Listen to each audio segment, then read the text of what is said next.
안녕하십니까. 환동의 독도 아카데미 오신 것을 환영합니다. 저는 환동의 독도 아카데미에서 자연과 생태 강의를 맡고 있는 신진숙입니다. 반갑습니다. 이번 강의의 제목은 고래와 신화입니다. 그런데 저는 고래를 연구하는 생물학자는 아닙니다. 오해를 피하기 위해 먼저 말씀드려야 할 것 같습니다. 제가 오늘 이 시간에 여러분과 함께 생각해 보고자 하는 것은 고래의 생물학적인 의미가 아닙니다. 그것은 문학자인 제가 할 수 있는 일이 아니라고 생각해요. 그 대신 저는 여러분과 함께 동해에 살고 있는 이 아름다운 생물, 고래가 지닌 생태적 가치를 생각해 보고 싶습니다. 특히 신화를 중심으로 고래의 이미지를 살펴볼까 합니다. 신화 속에서 고래는 어떤 모습이고 오늘날 생태주의적 관점에서는 어떤 의미를 새롭게 부여할 수 있는지를 살펴보고자 합니다. 따라서 본 강의에서는 크게 두 가지 측면에 주목하고자 합니다. 첫 번째는 신화 속 고래의 모습 찾기입니다. 두 번째는 고래를 통해 본 생태학적 삶의 가치를 이해하기입니다. 우선 우리에게 너무나 친근한 고래라는 바다 생물이 신화시대의 인간에게는 어떤 모습으로 구현되고 있는지를 살펴볼 것입니다. 이는 고래의 이미지의 원형을 살펴보는 작업이라고 할 수 있겠습니다. 다음으로는 이러한 고래에 관한 신화적 상상력이 오늘날 우리의 삶에 던지는 생태학적 메시지가 무엇인지 살펴보겠습니다. 신화 속에 나타난 고래와 인간의 원형적인 관계를 생태적 시각에서 재인식하는 것입니다. 이것은 발전이라는 이름으로 끊임없이 생태계를 파괴해온 현대 문명에 대한 대안을 생각하는 수많은 실천들과 연결되는 작업이라고 말할 수 있겠습니다. 그런데 안타까운 것은 한반도에는 고래 신화가 보존되어 있지 않다는 사실입니다. 그렇다고 전혀 자료가 없는 것은 아닙니다. 연호랑과 새우녀라는 설화를 보면 미역을 따러 연호랑이 일본으로 건너가 왕이 되고 이 연호랑을 만나러 새우녀가 바다를 건너는데요. 이때 바다 바위를 밟고 간다고 되어 있습니다. 이 바위가 실은 고래라는 것이죠. 오늘날에도 고래 이미지는 우리 마음속에 존재하는 것 같습니다. 동해하면 고래가 제일 먼저 떠오르지 않습니까? 한반도의 고래 신화는 존재하지 않지만 고래에 대한 무의식적 상상은 존재하는 것 같습니다. 현대문학 속에서도 고래는 중요한 상징으로 등장합니다. 예를 들면 최승자 시인의 고래꿈, 이대흠 시인의 눈물 속에는 고래가 산다, 정호승 시인의 고래를 위하여 등 수많은 시인들에게서 고래는 아름다운 시적 모티프로 등장하고 있습니다. 또 소설로는 김현경 소설가의 꽃피는 고래라는 소설도 빼어놓을 수 없겠습니다. 이 소설 속에서 고래는 인간이 상실한 생태적 삶 자체를 상징하고 있습니다. 또 실제로 한반도의 고래 신화를 우회적으로 추정할 수 있는 유적이 존재합니다. 약 5,000년 전으로 추정되는데요. 한반도의 선사시대에 인간과 고래가 어떤 관계를 맺고 있었는지를 추측해 볼 수 있는 역사적 자료가 울산에 있습니다. 국보 285호로 지정된 울주군 반구대 암각화가 바로 그것입니다. 이 사진은 문화재청 홈페이지에서 제공하는 반구대 암각화입니다. 이 암각화를 자세히 살펴보면 고래의 다양한 형상들이 표현되어 있는 것을 알 수 있습니다. 정확하게 어떤 종의 고래인가에 대해서는 아직까지 의견이 분분합니다. 하지만 육안으로 관찰할 수 있는 대표적인 고래는 총 4종 정도인 것 같습니다. 안용락 국립수산과학원 고래연구소 해양수산연구사가 말하고 있는데요. 배 전체에 주름이 그려진 혹등고래, 귀신고래, 또 귀신고래를 비슷하게 닮은 북방 긴 수염고래, 다른 고래를 잡아먹는 것으로 알려진 범고래 등이 그것입니다. 이 밖에도 이 암각화 속에는 고래의 각을 떠서 분배하는 모습이 담겨 있다고 합니다. 학자들은 주술사를 이 암각화 속에서 발견하기도 합니다. 그런데 여기서 주목할 것은 단지 고래의 이 다양한 모습과 사람들의 모습만은 아닐 것입니다. 우리의 관심은 바로 이러한 고래 암각화가 존재할 수 있었던 신화적 배경입니다. 아놀드 하우저는 원시시대 사람들이 바위나 동굴 벽 속에 그린 그림들을 미적 목적으로만 제한하여 그리지는 않았다라고 말합니다. 그는 고대인들이 남겨놓은 다양한 표상들이 단지 감각적인 표현에만 그치는 것이 아니라고 말합니다. 이 자연 형상들은 실제로 고대인들의 철학과 사상을 담고 있다는 표현인 것이지요. 따라서 울산 반구대 암각화의 고래 형상은 한반도에 살았던 선사시대의 사람들의 삶과 그들이 가졌을 소망 그리고 철학들이 담겨 있다라고 보아도 괜찮을 것 같습니다. 즉 반구대 암각화의 고래는 선사시대 한반도에 살았던 사람들이 품었던 현실적 소망의 표현이자 이 달성을 기원하는 주술적 의미가 담겨 있다라고 말하겠습니다. 물론 이것들은 추정에 불과합니다. 실제로 고래 암각화가 어떤 목적으로 왜 그려졌는지는 정확하게 말할 수는 없습니다. 그러나 오늘날 많은 학자들은 이 암각화가 풍요로운 사냥의 성공을 기원했고 또 이것을 제의로서 표현할 때 이 암각화가 사용되었다라고 말합니다. 따라서 신화학자들은 한반도에도 현존하지는 않지만 분명 고래 신화가 존재했을 것으로 추정합니다. 고래가 한반도에서도 신화의 주인공으로 등장했던 시대가 있었던 것입니다. 우리가 고래를 동해의 영물로 상상하는 것은 비단 현대인만의 생각만은 아니라는 것이지요. 아주 오래되고 깊은 역사적 무의식이 우리 안에 자리하고 있는 것인지도 모릅니다. 그런데 한반도의 고래 신화가 어떤 것이었는지 추정해 볼 수 있는 동해 북은 다른 부족들의 고래 신화가 다수 존재합니다. 일본 홋카이도 아이누족들에게는 비록 관광 상품이긴 하지만 고래 관련 제의가 아직도 남아 있습니다.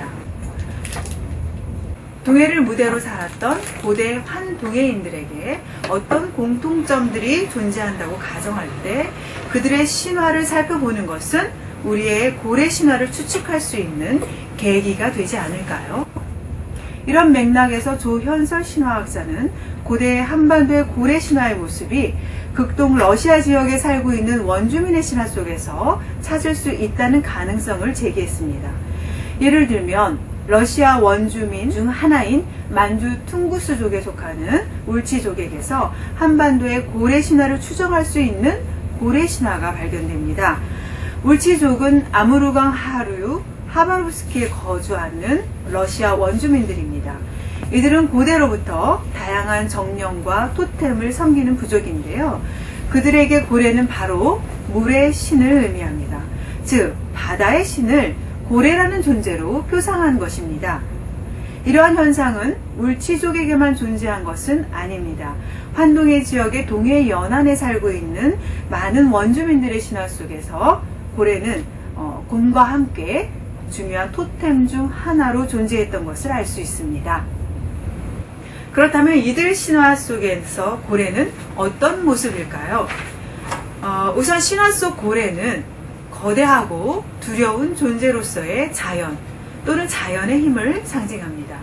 그러나 동시에 고래는 인간에게 막대한 식량을 제공하는 고마운 존재입니다. 즉 고래는 이중적 의미를 지니고 있습니다.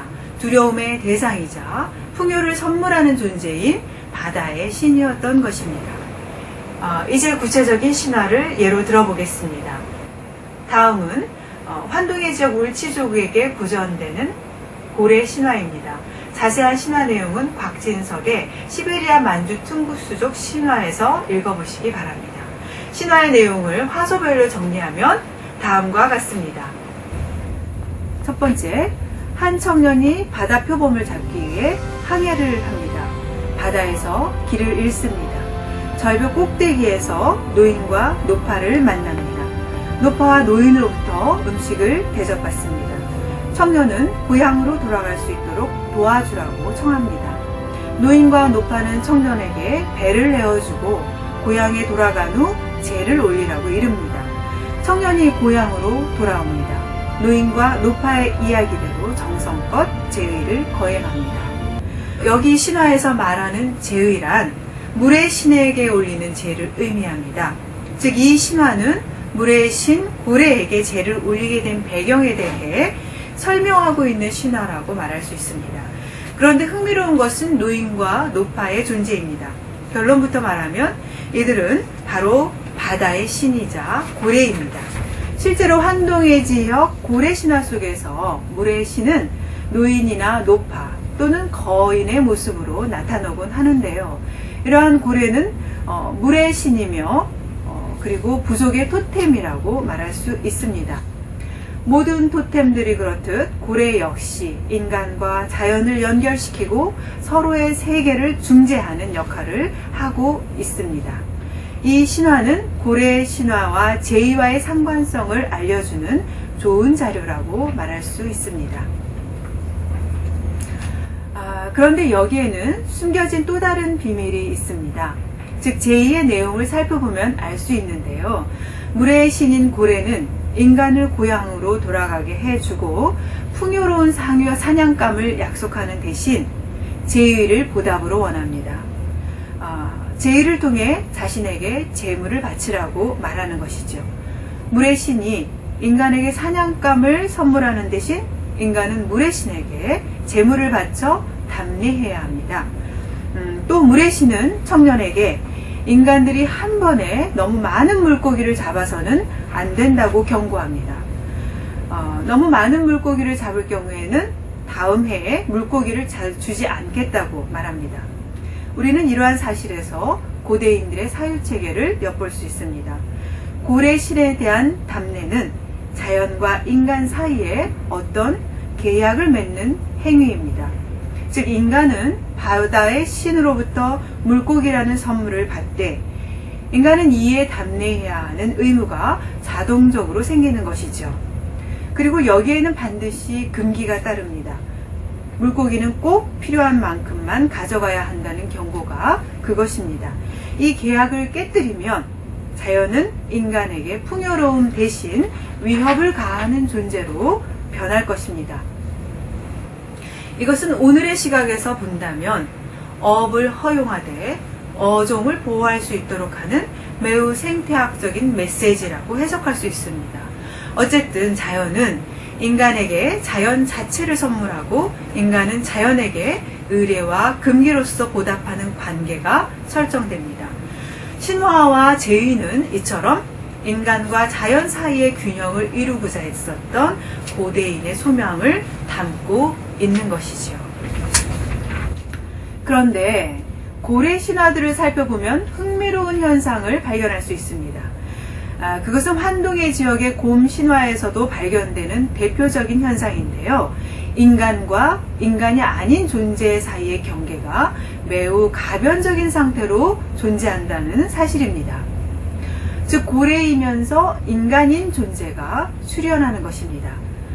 곰 신화라면 곰이면서 인간인 이중적인 존재들이 출현하겠지요. 고래 신화들 중에서는 인간과 고래 사이에서 태어나는 존재들의 이야기가 다수 존재하고 있습니다. 오늘의 시각에서 본다면 있을 수 없는 허구적인 이야기겠지만 신화시대의 인간들에게는 분명한 철학을 담고 있는 이야기라고 말할 수 있습니다. 고대인에게 신화는 그 자체로 구체적인 삶의 일부로서 그들의 현실적인 소망을 담고 있다는 것을 상기해 볼 필요가 있습니다. 신화는 허구적인 이야기지만 이 허구는 신화 집단들이 지닌 본질적인 규범과 사상을 담고 있습니다. 따라서 고래 인간들의 형상은 허구 그 이상의 의미를 지니고 있었던 것입니다. 그렇다면 고래 인간은 무슨 의미일까요? 구체적인 신화의 예를 들어 살펴보도록 하겠습니다. 곽진석 선생이 소개한 울지족 신화 중 하나를 살펴보죠.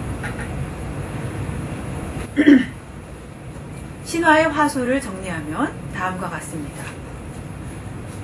두 명의 형제가 살았습니다. 형이 동생을 버립니다. 동생은 슬프게 울다 한 여성이 부르는 소리를 듣습니다. 동생과 이 여인은 부부가 됩니다. 부인이 된 여인은 밤이면 어디론가 사라졌다 고기를 가지고 돌아옵니다. 남편은 보아서는 안 된다고 하는 아내의 말을 어기고 밤에 그녀를 따라가 아내가 고래와 놀며 물고기를 잡는 것을 봅니다. 남편의 행동을 알게 된 가까운 곳에 사는 물의 신, 고래죠. 물의 신이 분노합니다. 아내는 남편을 살리기 위해 자신의 아버지, 먼 곳에 사는 물의 신에게 남편을 보냅니다. 남편은 장인으로부터 신의 책을 받아 가까운 물의 신의 신들을 모두 죽이고 살아남습니다. 이 신화에서도 물의 신은 고래입니다. 이 신화는 물의 신 고래, 이 고래의 딸과 인간이 결혼하는 내용입니다. 그런데 이 결혼은 이상한 일이 아닙니다.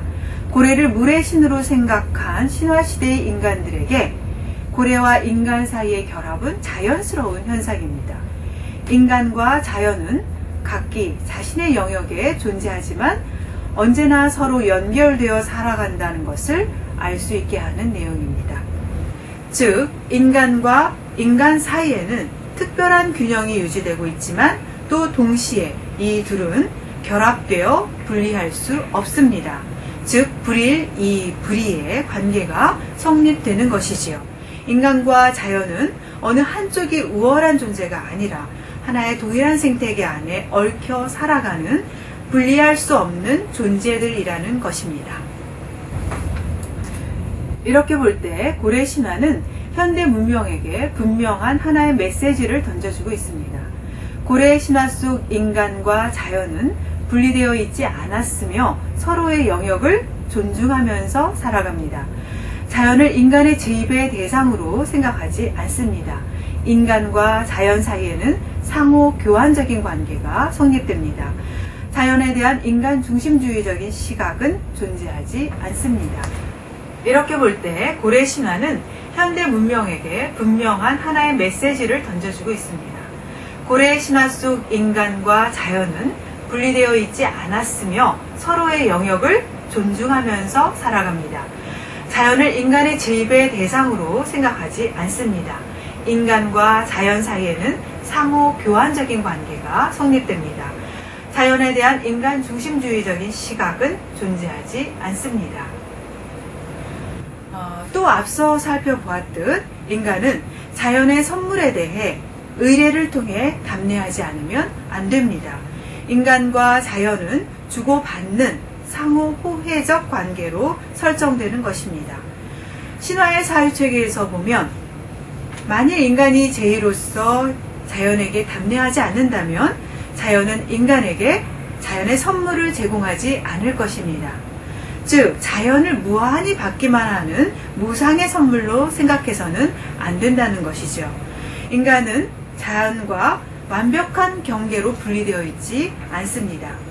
인간은 자연의 일부이며 자연과 인간 사이에는 언제든 서로의 세계를 오갈 수 있는 유동적이고 가변적인 경계가 존재합니다. 그러므로 우리가 신화를 통해 과거의 삶을 재인식하는 것은 단순히 학술적인 목적만은 아닙니다. 우리는 신화를 통해 오늘날 우리가 잃어버린 삶의 진정한 모습이 무엇인지 생각해 볼 수 있습니다. 신화는 허구적인 이야기이지만 인간과 자연의 관계에 대해 다시 생각하게 해준다는 점에서 중요한 의미를 지니고 있다고 볼 수 있습니다. 생태계의 파괴와 환경 위협 속에서 많은 사람들이 생태적 삶으로의 전환을 이야기합니다. 하지만 신화시대의 사람들은 지금 우리가 꿈꾸고 있는 생태적 삶을 실현하고 있었던 것은 아닐까요? 여러분도 고래 신화를 통해 오늘의 삶을 다시 한번 성찰하는 시간을 가져보길 바랍니다. 저는 동해의 고래를 보존하고 고래와 공존하는 삶을 모색하는 다양한 실천들이 이러한 신화적 맥락과 결부되어 있다고 생각합니다. 동해를 볼 때마다 동해를 헤엄치는 고래를 생각할 때마다 한 번쯤 신화 시대의 삶을 떠올려 보는 것은 어떨까요? 이것으로 강의를 마칩니다. 감사합니다.